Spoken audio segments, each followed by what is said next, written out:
High friends, welcome to my channel law with Praful. पार्लमेंटमध्ये नवीन bill introduce झालं आहे जे की registration of birth and death ॲक्टशी संबंधित आहे. ह्या प्रपोज बिलनुसार सेक्शन 13मधील सबसेक्शन 3 हा रिप्लेस केला जाणार आहे.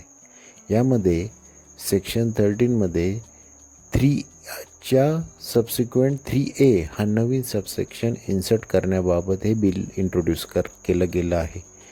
या सेक्शन 3A नुसार जर जन्म किंवा मृत्यूची नोंद ही 2 वर्ष उशिराने जर घेण्याची असेल तर अशा परिस्थितीमध्ये ही नोंद नोंदविण्याबाबतचे आदेश देण्याचे अधिकार हे ज्युडिशियल मॅजिस्ट्रेट फर्स्ट क्लास यांना देण्यात आलेले आहे.